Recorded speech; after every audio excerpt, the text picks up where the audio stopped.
Bellingcat gets a look-in from the bears. Magecart card-skimming code's been found in bogus domains. The MyDoom worm remains active in the wild 15 years after it first surfaced. Election security threats. The U.S. Coast Guard says the malware that hit a container ship off New York earlier this year was Emotet. Hutchins gets time served. Fresh concerns about digital assistance and privacy. And yes, you do owe taxes on those altcoins.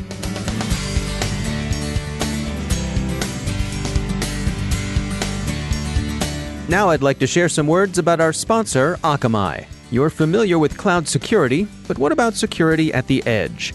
With the world's only intelligent edge platform, Akamai stops attacks at the edge before they reach your apps, infrastructure, and people. Their visibility into 178 billion attacks per day means that Akamai stays ahead of the latest threats, including responding to zero-day vulnerabilities. With 24/7 365 Security Operations Center support around the globe and over 300 security experts in-house, Akamai surrounds and protects your users wherever they are, at the core, in the cloud, or at the edge. If you're going to Black Hat USA this year, visit Akamai at booth 1522 to take part in their Crack the Code Challenge. Akamai, intelligent security starts at the edge.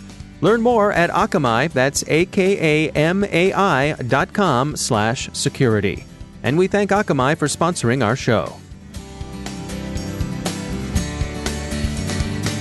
Funding for this CyberWire podcast is made possible in part by ExtraHop, providing cyber analytics for the hybrid enterprise. Learn more about how ExtraHop Reveal X enables network threat detection and response at extrahop.com.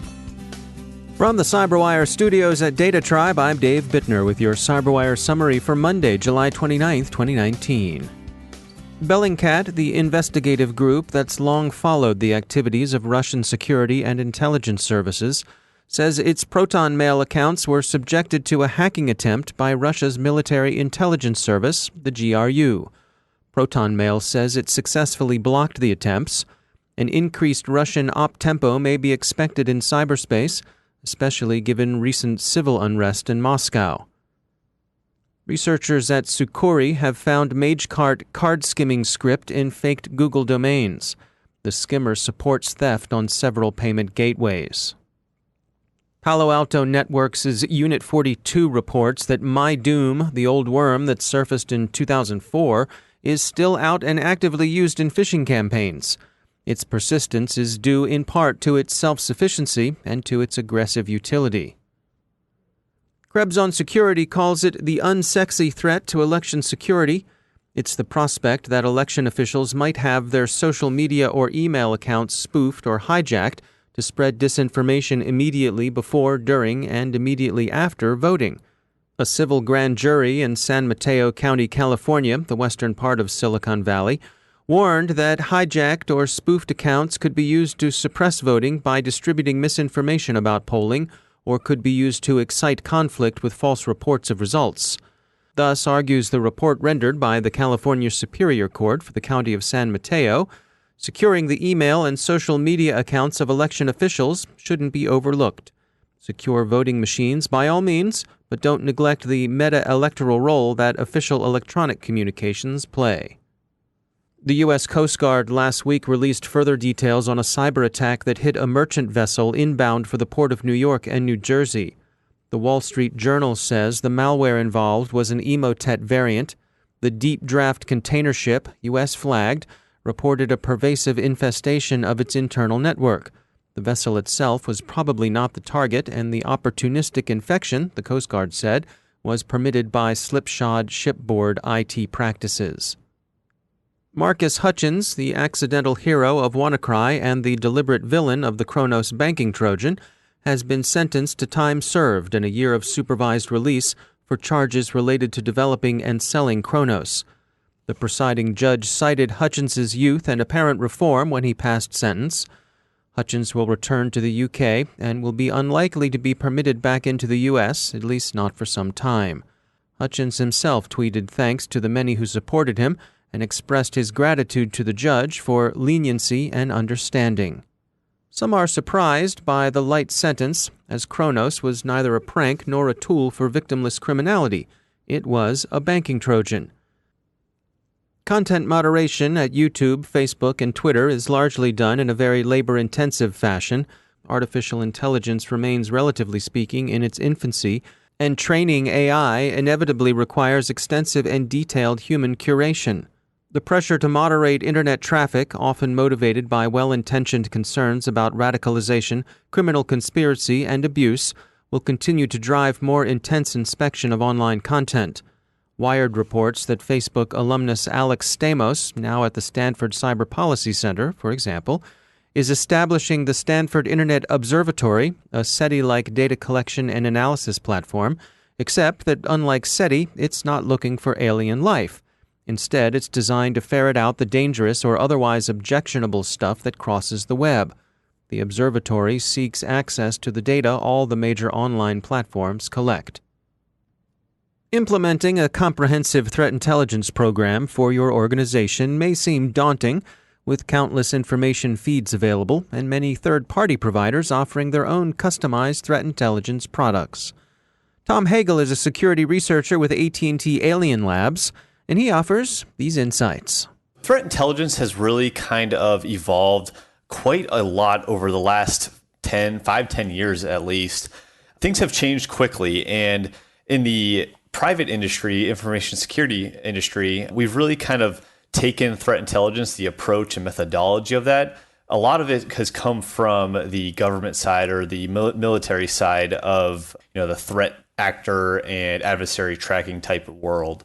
Today, modern threat intelligence tends to be a bit of cyber threat intelligence with indicators and context and so forth. You think of threat intelligence, it really kind of comes down to indicators of compromise, tracking adversaries that are relevant to your organization, and any sort of context around that.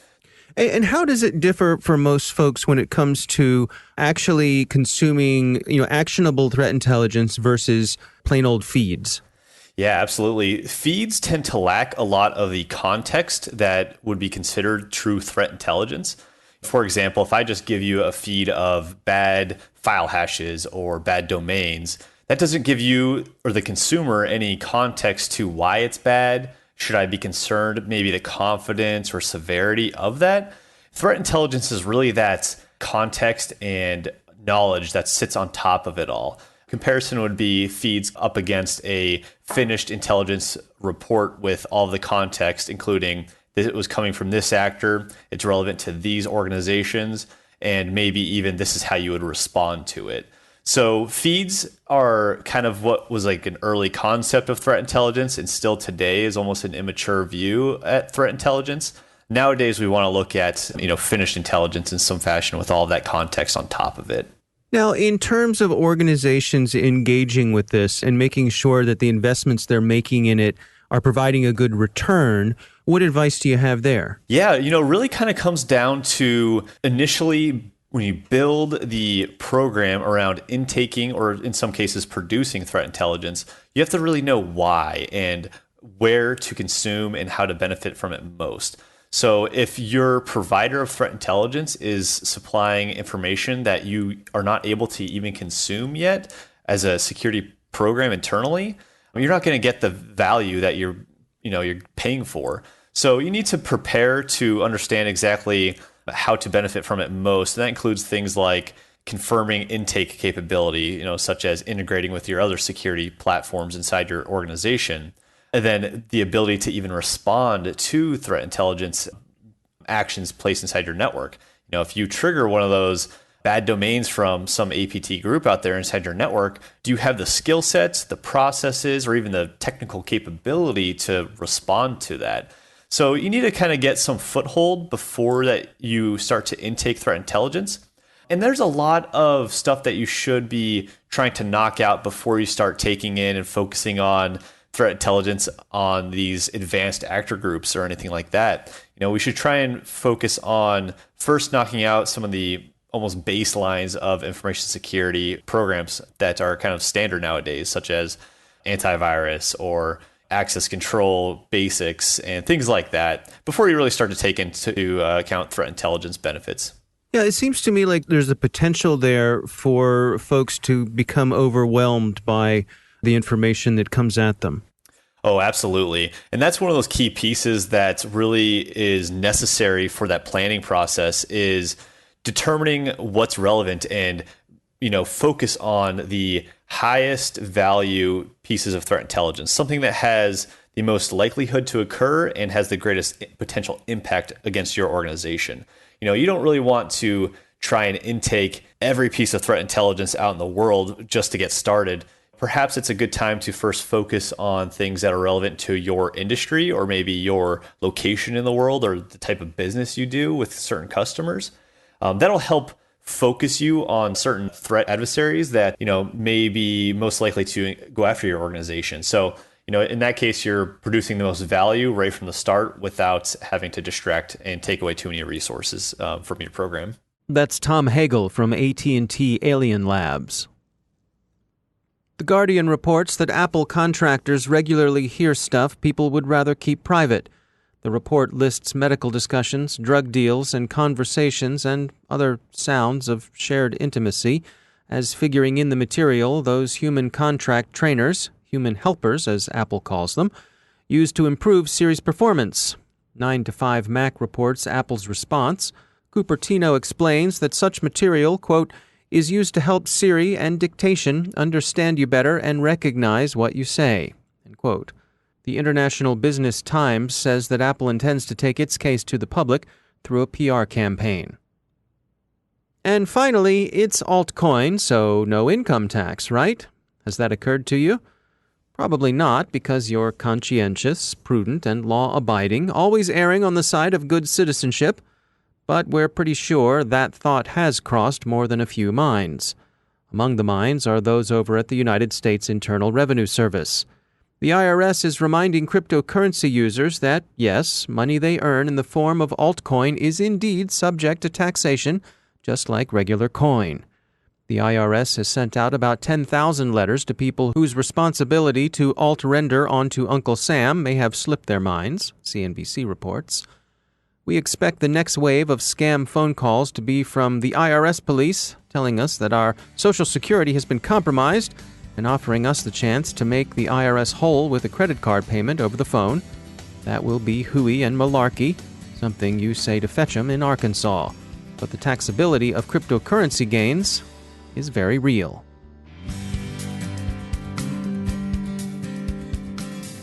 And now a message from our sponsor, Observit. Great party, huh? Yeah, great party. Excuse me for just a moment. Hey, you! What are you doing? What? Oh no. Looks like another insider got into our systems when we weren't looking. I am going to be in so much trouble with the boss. Did someone say trouble? I bet I can help. Who are you? To catch insider threats, you need complete visibility into risky user activity. Here, I'll show you how Observit works. Wow! Now I can see what happened before, during, and after the incident. And I'll be able to investigate in minutes. It used to take me days to do this. Exactly. Now, if you'll excuse me, I think there's a cocktail over there with my name on it. But wait! What's your name? Oh well. Thanks, Observit. And whoever she is. Observit enables security teams to detect risky user activity, investigate incidents in minutes, and effectively respond. Get your free trial at observit.com/cyberwire.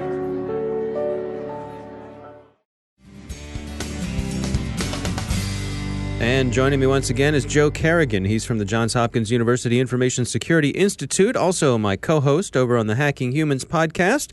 Joe, great to have you back. It's good to be back, Dave. Article over on ZDNet. This is written by Caitlin Simpanu for 0 Day, and the title is U.S. Companies Selling Weaponized BlueKeep Exploit. Describe to us what's going on here. So last time we talked, we were talking about there's a proof of concept exploit out there that wasn't actually a real exploit. Mm-hmm. It's just a demonstration of the vulnerability. Since then, a couple things have happened. One, there's been a slide deck released about how you could exploit BlueKeep in the wild. Right. And additionally, just like you said earlier, Immunity is now selling an exploit. This is a penetration testing kit that contractors will use to test somebody's network and to find the vulnerabilities in it. And so by having this functional exploit in their database that allows them to do a better job of that. Right. It is only a matter of time. And when I say a matter of time, I mean weeks before this is available in the Metasploit framework for anybody to download. It's going to be out there. So we've talked about this before about how important patching is on these systems that are vulnerable to it. Microsoft has come out and actually released a patch for this, even going back to XP, which is an unsupported operating system anymore. And the NSA has come out and said that patching this vulnerability is critical. You have to do it because these things are going to start getting exploited. And the folks at Immunity have said that their version of this tool is not self-propagating. It's not a worm. Right. I don't fault Immunity for coming out with this exploit. Your customer base are people that have very specific instructions from companies on what they can and cannot attack. I guess I can't help wondering, we've seen that folks are out there scanning the internet to look for systems that are likely vulnerable to BlueKeep. Right. They've been scanning coming out of Tor nodes. Right. So why not just do that? Why not just scan your customers? In other words, I'm the pen tester. Why not just scan for the vulnerability rather than having the actual active exploit? What is that? Is that just another level of verification? Well, in the course of a penetration test, you're trying to get network access, and you might be looking for places and ways that you can elevate your privileges, right? Right. If, as a penetration tester, I can't find any way into your network, or actually I'm going to use all the tools at my disposal, and if this gets me into your network and lets me pivot around and move, then I'm going to use it because that's what attackers are going to do. I see. So as a penetration tester, this may be the first step or one of many steps along the way in the course of my testing all sorts of things within your network. Correct. Right. Correct. So merely a scan of whether you might be vulnerable to this, that's only part of the job you've given me as a penetration tester. Yes. All right, so as things stand now, what are the mitigation options? The best thing to do is to patch the vulnerability. Right. And Microsoft has had a patch out there since May 14th. Now, that is not always possible. And I was talking just, I think, yesterday about this use case.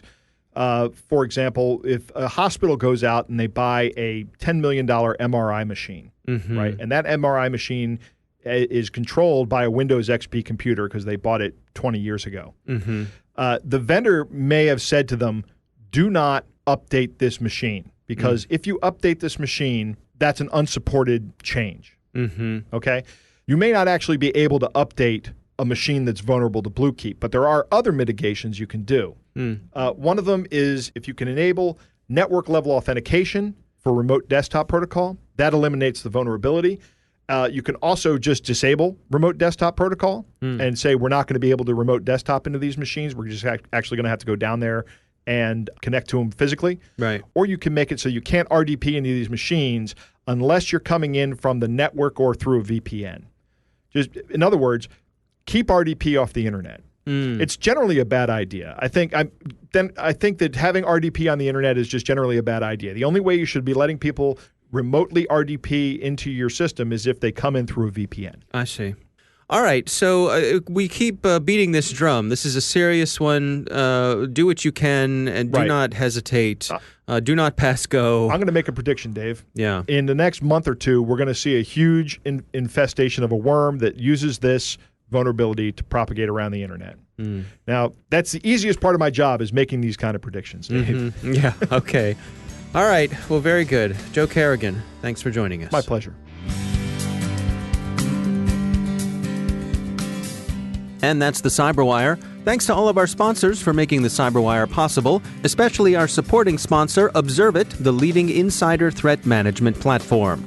Learn more at observit.com. The CyberWire podcast is proudly produced in Maryland out of the startup studios of Data Tribe, where they're co-building the next generation of cybersecurity teams and technology. Our amazing CyberWire team is Stefan Vaziri, Tamika Smith, Kelsey Bond, Tim Nodar, Joe Carrigan, Carol Terrio, Nick Valecki, Bennett Moe, Chris Russell, John Petrick, Jennifer Iben, Peter Kilpie, and I'm Dave Bittner. Thanks for listening. We'll see you tomorrow.